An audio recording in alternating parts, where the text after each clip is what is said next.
kamu ini jurusan apa sebenarnya? Matematika atau agama? Nah, saya langsung berpikir, loh, ini saya yang memang salah atau memang seperti apa? Kemudian Eropa itu tidak jujur mengambil ataupun menyebutkan kontribusi ilmuwan muslim yang berjaya di abad pertengahan.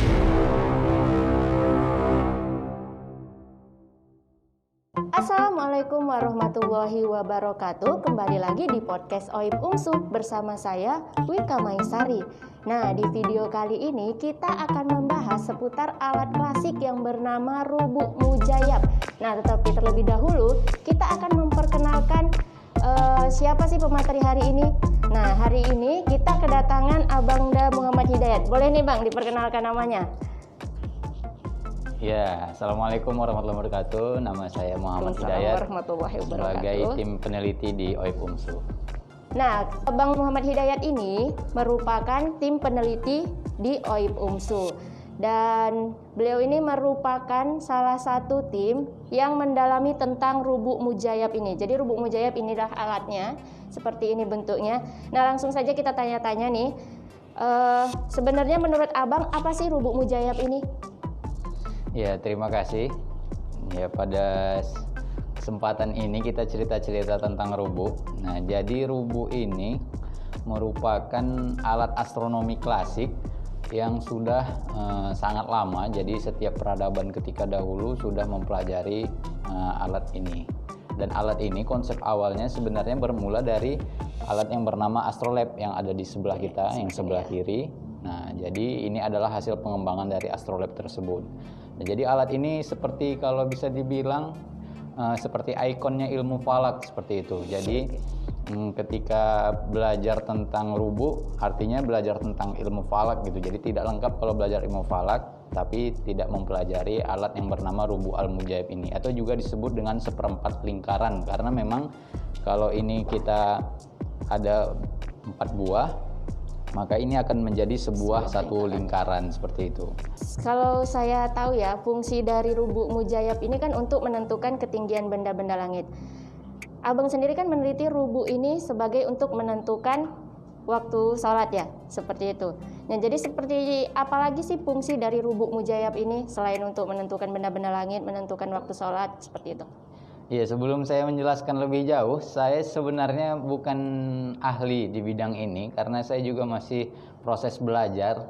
Jadi banyak guru-guru saya, tokoh-tokoh saya belajar karena saya pendidikan formal ilmu falak itu tidak pernah menempuh pendidikan formal.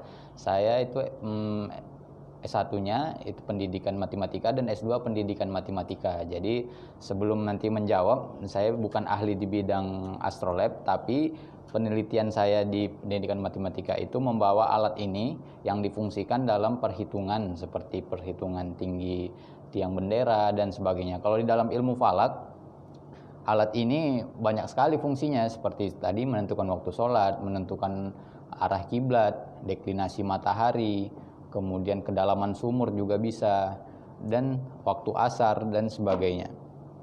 Nah, jadi kalau dalam penelitian saya, alat ini lebih difungsikan dalam perhitungan matematisnya seperti trigonometri, kesebangunan, materi-materi yang berhubungan dengan matematika seperti itu. Walaupun begitu, saya tetap mempelajari ataupun belajar juga dalam proses belajar bagaimana alat-alat ini difungsikan dalam ibadah umat Islam seperti itu. Tadi pertanyaannya alat fungsi lainnya. Iya, fungsi lainnya dari alat ini, wah sangat banyak ini. Jadi kalau bisa dibilang untuk mempelajarinya ini 2 tahun kita belum selesai juga karena memang fungsinya sangat banyak. Di sini banyak terdapat garis-garis dan semua itu memiliki fungsinya. Nah, karena kan Abang sedang mendalami tentang alat rubuk mujayab ini, kira-kira apa sih target yang ingin Abang capai ketika Abang mendalami alat ini? Ya, terima kasih. Kalau untuk target, jadi sebenarnya banyak improvisasi, modifikasi yang bisa kita kembangkan dari alat-alat astronomi yang ada saat sekarang. Salah satunya seperti alat rubuk mujayab ini.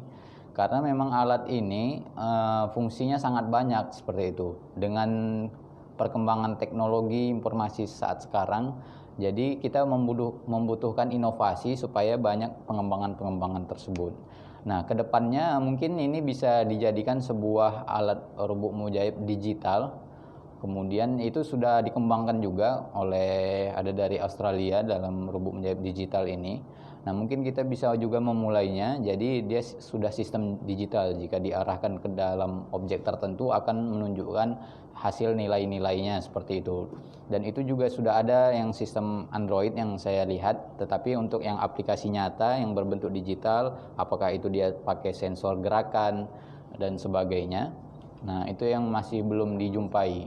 Nah, kedepannya perlu kita ketahui juga bahwa alat ini sebenarnya kalau kita bandingkan dengan alat teknologi seperti sekarang, seperti kalkulator atau yang canggih-canggih, akurasinya memang belum seakurat seperti teknologi sekarang. Tetapi untuk kita bisa memodifikasi dan berinovasi, maka kita harus mengetahui secara penuh dulu fungsi alat itu seperti apa. Kemudian baru disitulah kita muncul inovasi-inovasi yang bisa nanti kita dekati dengan teknologi pengetahuan. Tetapi kalau kita tidak punya dasar, tidak menguasai alat tersebut, maka kita akan tidak terpikirkan apa inovasi berikutnya.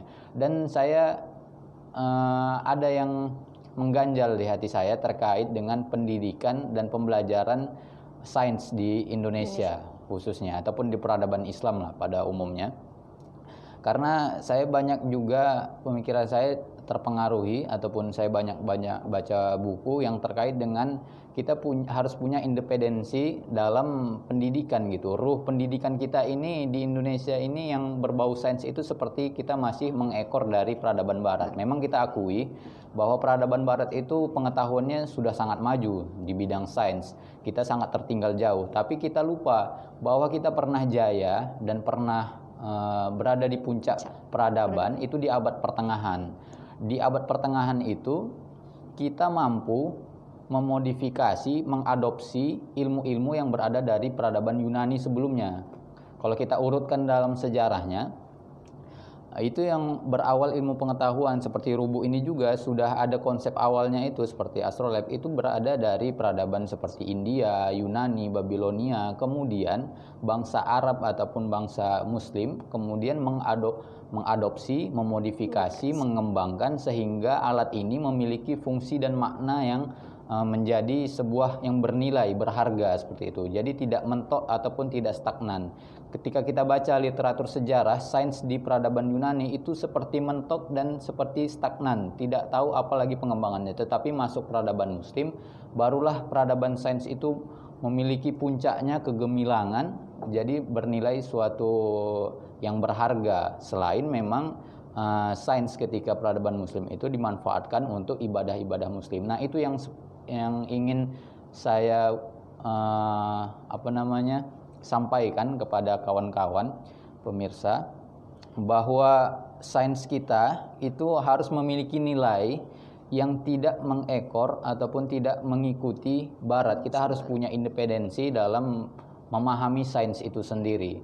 Nah, kadang banyak orang ketika dibicara sains dan agama, wah itu berbeda. Jadi langsung di-cut ataupun wah itu dikotomi, tidak ada, sains dan agama itu tidak menyatu. Padahal kalau kita baca kejayaan umat Islam itu sangat luar biasa. Orang yang memahami sains juga memahami agama. Kalau kita baca juga definisi pendidikan, itu bukan hanya kita mampu secara sains, tapi kita juga bisa mencapai ataupun bisa menggunakan ilmu tersebut dalam hal-hal ibadah. Itulah yang disebut dengan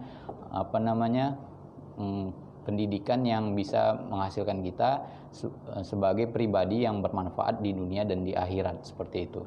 Nah, Abang kan tadi udah berbicara tentang pendidikan, dan Abang pun sudah sering praktek-praktek untuk mengaplikasikan alat ini ke sekolah-sekolah.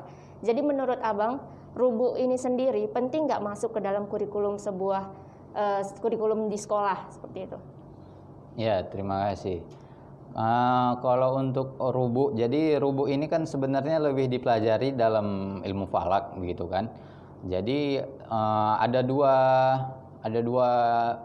pilihan ini, apakah memang rubuknya ataukah ilmu falak. Kalau dari saya pribadi yang menekuni ataupun yang bekerja ataupun berada dalam lingkungan ilmu falak, yang pelajari ilmu falak, saya sangat merasakan pentingnya ilmu falak ini diajarkan dalam pembelajaran di sekolah. Tetapi saya tidak punya legal standing karena pendidikan formal saya bukan ilmu falak begitu. Jadi untuk memperjuangkan ilmu falak ini berada di mata pelajaran, saya sangat mendukung penuh begitu, karena memang ilmu falak ini sangat erat kaitannya terkait dengan ibadah-ibadah umat Islam. Tetapi posisi saya di sini sebagai pendidikan formalnya itu matematika, karena memang alat ini juga ada perhitungan matematisnya. Jadi kalau untuk alat ini dimasukkan kurikulum, jadi ini bisa ke kurikulum ilmu falak dan juga bisa ke matematikanya. Nah, harapan saya di dalam penelitian saya itu alat ini juga seharusnya sudah bisa ditampilkan ataupun dimunculkan dan dipelajari di dalam buku ajar. Jadi tujuannya itu memperkenalkan hazanah Islam ataupun ilmuwan muslim, kontribusinya dalam bidang matematika, sains, dan astronomi. Jadi ini juga masih erat kaitannya terhadap pelajaran trigonometri dan juga kesebangunan. Jadi pembelajaran yang aplikatif juga bisa dimasukkan unsur rubuk mujaib ini dalam pembelajaran tersebut. Tetapi kalau untuk pembelajaran ilmu falak, astronomi, kita ketahui memang belum ada di sekolah-sekolah yang memasukkan mata pelajaran ilmu falak atau astronomi secara formal gitu. Jadi untuk memperjuangkannya itu memang butuh orang-orang sarjana keilmuannya memang fokus di bidangnya.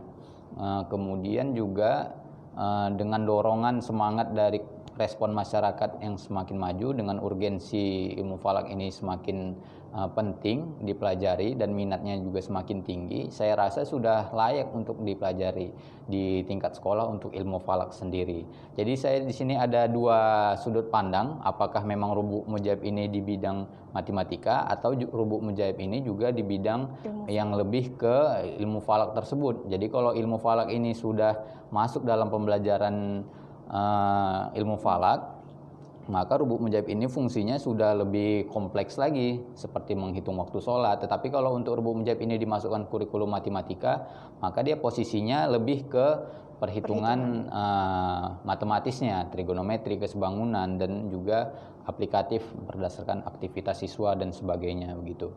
Dan saya boleh cerita sedikit? Boleh. Kalau saya boleh cerita sedikit, sebenarnya banyak pemikir di Indonesia ataupun di dunia Islam juga yang sudah menyuarakan bahwa integrasi sains dan Islam itu tidak boleh ada dikotomi. Itu sudah sangat banyak pemikir-pemikir kita.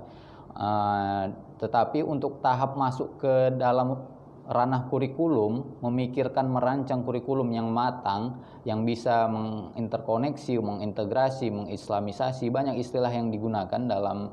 Intinya tidak ada dikotomi sains dan Islam seperti itu, supaya memadukan kurikulum yang matang dan terpadu, dan kita tidak mengikuti peradaban barat, tapi kita mampu mengadopsi, memodifikasi sebagai pendidikan yang memiliki ruh sendiri ataupun independensi sendiri. Tetapi kita belum mampu, sepengetahuan saya, merancang kurikulum yang matang terhadap sains dan Islam tersebut. Karena apa? Kita masih terpengaruhi dari pendidikan barat gitu. Kalau saya melihat dari berbagai pendidikan di peradaban muslim, itu kita memiliki kepentingan yang tidak dimiliki oleh kepentingan barat, seperti waktu sholat dan sebagainya. Jadi ketika kita memiliki kurikulum yang padu, yang tidak ada dipengaruhi oleh barat, tetapi kita bisa mengadopsi mana nilai-nilai yang bisa kita ambil seperti itu.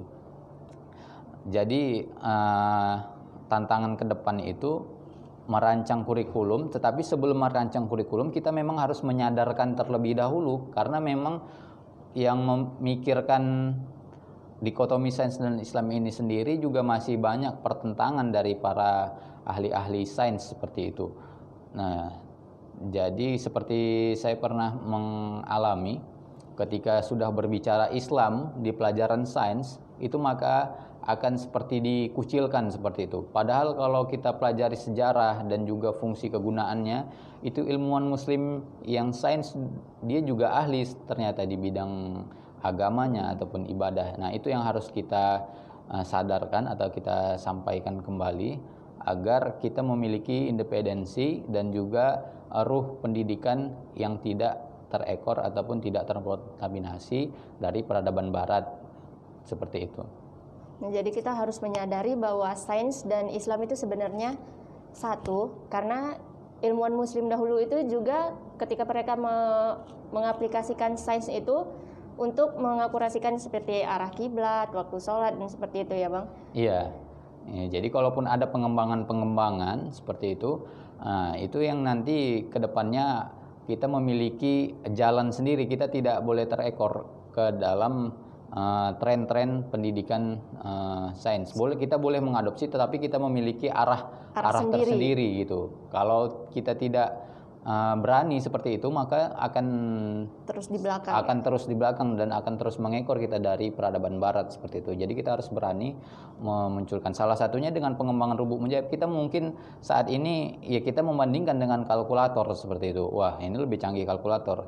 Tetapi ketika ada nilai tersendiri begitu, kita bukan hanya mencari nilai akurat mungkin, tetapi kita juga di sini memperkenalkan khazanah Islam yang kemudian ketika kita kembangkan itu akan bisa lebih akurat dan bisa lebih praktis penggunaannya dibandingkan kalkulator. Seperti tadi kita bisa mengaplikasikannya dengan sensornya, kemudian dengan sentuhan, dengan layar sentuh, dengan alat rubuk mujaib ini. Jadi nilai dari keislaman khazanah Islam dan juga kontribusi muslim dan juga dalam nilai ibadah itu tersatu padu dia. Jadi tidak ada dikotomi. Nah, ini masih baru satu alat, masih banyak alat-alat astronomi yang bisa kita integrasikan dalam suatu racikan yang memang memadukan sains dan Islam tersebut. Nah, itu memang PR besar dan tantangan besar, tetapi di kesempatan ini saya ingin menyampaikan seperti itu. Karena banyak generasi muslim kita sekarang yang memang jago di bidang teknologi informasi. Nah, ketika kita bisa mampu berkolaborasi dengan yang memang ahli di bidang kitab-kitab klasik, literatur klasik yang banyak informasi tentang rubuk al-mujaib ini, ketika dikombinasikan dengan ahli-ahli teknologi, nah ini akan menjadi suatu ilmu yang sangat luar biasa dan bisa mengalahkan peradaban barat itu tersendiri. Karena kita ketahui bahwa literatur Arab sendiri masih sedikit yang mengulas atau mempelajarinya begitu. Jadi masih banyak rahasia-rahasia yang tersembunyi dari kitab-kitab kita. Nah, itu yang menjadi sesuatu yang harus kita menjadi modal besar bagi kita umat Islam untuk mengembangkan ilmu tersebut seperti itu. Oke. Jadi kalau ilmu tersebut dulu kan sudah diteliti oleh ilmuwan-ilmuwan muslim, jadi sayang jika dibiarkan begitu saja ya kan, Bang? Iya. Nah, selanjutnya boleh nggak nih Abang mempraktekkan alat ini, salah satu kegunaannya seperti apa? Ya, alat ini fungsinya sangat banyak seperti yang sudah disampaikan tadi. Bisa untuk menentukan ketinggian matahari. Nah, ini sudah sangat sering disampaikan juga kepada peserta. Yang paling simpelnya itu seperti menentukan ketinggian matahari. Ini kita arahkan misalkan matahari terbit dari ufuk timur. Kemudian ini benangnya akan menunjukkan posisi derajatnya. Ketika posisi matahari masih berada di ufuk, maka itu berada pada ketinggian 0 derajat. Nah, ketika nanti matahari makin naik, maka otomatis benangnya juga akan bergeser. Nah, seperti ini. Jadi setiap 1 derajat pergerakan matahari itu akan membutuhkan waktu 4 menit. Jadi setiap 15 derajat itu adalah 60 menit, maka itu 1 jam.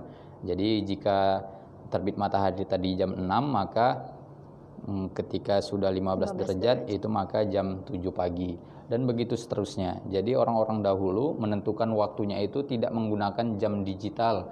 Jadi bisa juga menggunakan alat ini. Jam berapa sekarang ini tinggal diarahkan ke posisi mataharinya. Kemudian di sini dilihat nanti derajatnya dan diketahui berapa menit. Ini jam 7, jam 8, jam 9. Nah, tepat di atas nanti jam 12. Begitu juga sebaliknya. Dan juga fungsi lainnya bisa menghitung arah kiblat, menghitung waktu asar, dan juga di sini ada bisa menghitung sinus, kosinus, tangen. Jadi sini ada sebuah segitiga, seperti sebuah segitiga siku-siku. Maka kita bisa menghitung sudut istimewa. Jadi kalau dalam pelajaran matematika itu kan hanya sudut istimewa saja yang bisa kita ketahui. Tapi di sini bisa sudut berapa saja. Sudut 10, sudut sin 20 derajat, sin 25, sin 30. Nah, jadi setelah kita arahkan ke sudutnya, maka kita lihat perpotongannya. Di sini depan per samping. Nah, ini sisi depannya, ini sisi sampingnya, seperti itu. Nah, jadi kita bisa menghitung sinus berapa saja, ataupun kosinus, ataupun sudut berapa saja menggunakan rubu' al-mujaib ini. Nah, untuk penjelasan lebih lengkap, karena di sini juga terbatas, ini sudah saya tuangkan dalam buku saya. Ini ada pengembangan media rubu' al-mujaib. Jadi bukan promosi, tapi penjelasan lengkapnya ada di dalam buku ini.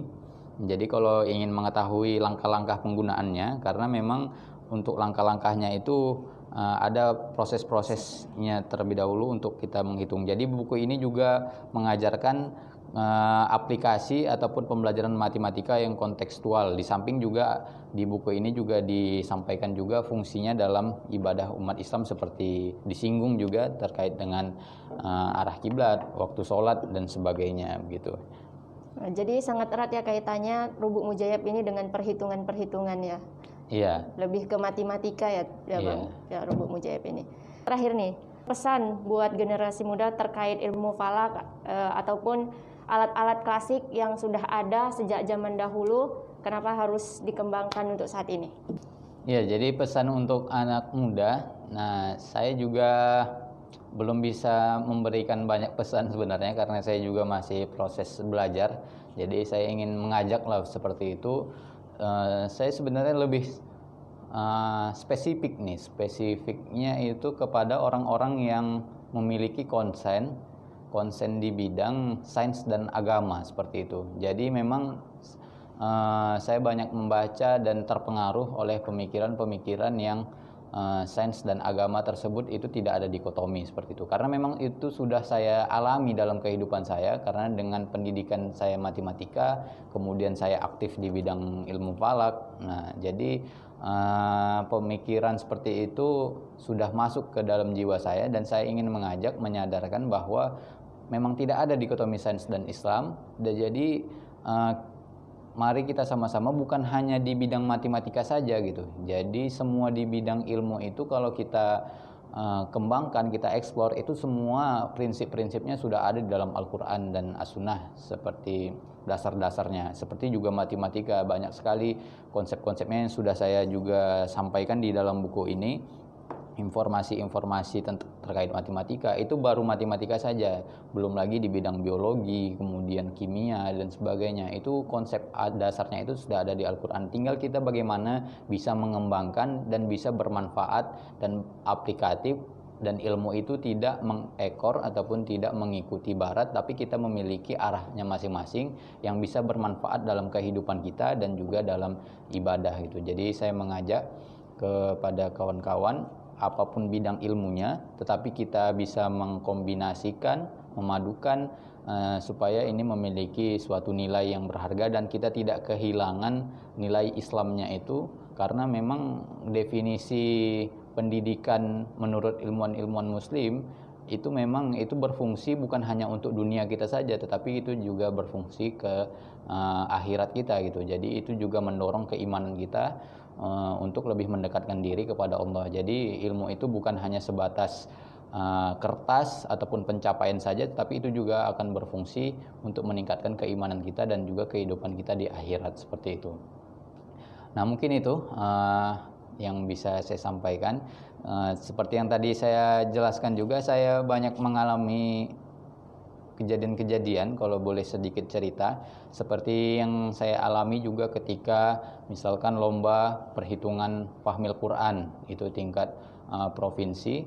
Nah, banyak, ini mohon maaf, banyak kalangan-kalangan santri yang mohon maafnya dalam perhitungannya itu masih minim, seperti itu, masih minim. Dan ketika menghitung pertanyaan-pertanyaan tentang warisan dan sebagainya, itu padahal soal-soal yang sederhana, tetapi sedikit yang mampu menjawab. Tapi ketika ditanya pertanyaan yang lain seperti hafalan dan sebagainya, itu luar biasa pengetahuan santri-santri ketika itu begitu. Kemudian juga padahal di dalam Al-Quran itu banyak sekali ayat-ayat sains seperti yang sudah banyak disampaikan oleh ahli-ahli yang berbicara tentang ayat-ayat semesta seperti ada Prof. Guspur dan sebagainya, bahwa ayat Al-Quran itu juga sebenarnya sangat banyak fungsinya terkait dengan bidang-bidang sains, tapi masih sedikit yang berani ataupun yang mau mempelajari di kalangan ataupun yang mau mempelajari lebih dalam kegunaannya tersebut. Sebaliknya juga, saya juga berada di posisi yang memang orang-orang sains seperti itu. Ketika saya berada di posisi orang-orang sains, ketika disebutkan cerita agama ataupun nilai-nilai agama, mereka langsung menolak seperti itu. Nah, di situ saya mengalami dilema seperti itu. Apa yang salah sebenarnya dari seperti ada dua kubu ini, ada dua kubu yang berbeda.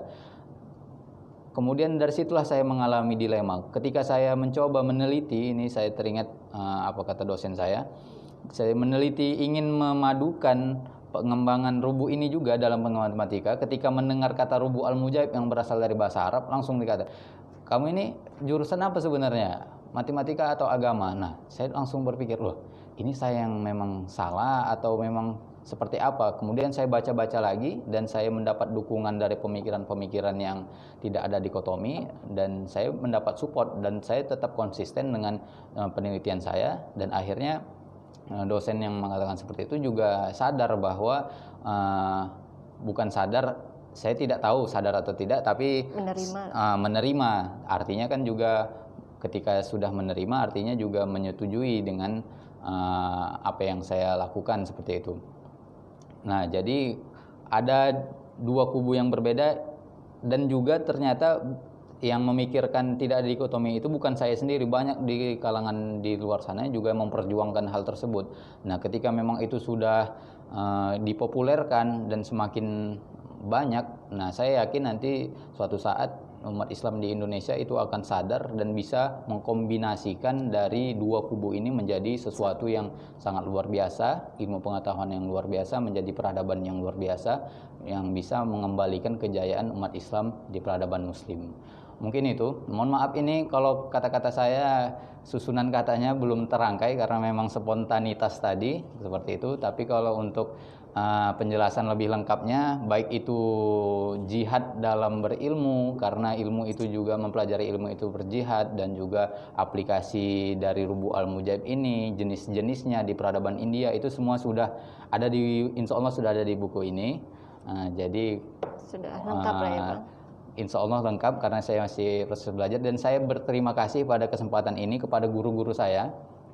Saya banyak belajar dari guru-guru saya seperti ada Pak Hendro Setianto, kemudian Pak Mutoha Arkanudin. Saya berjumpa langsung, belajar langsung kepada beliau, tokoh-tokoh falak Indonesia, guru-guru, juga kepada Pak Arwin, Kepala OIF. Saya banyak belajar dari tokoh-tokoh tersebut, sehingga saya bisa mengeksplor, walaupun pengetahuan saya belum begitu banyak, tetapi insya Allah saya akan terus mempelajari instrumen-instrumen ini sehingga nanti dapat bermanfaat bukan hanya untuk kita tapi untuk generasi berikutnya seperti itu.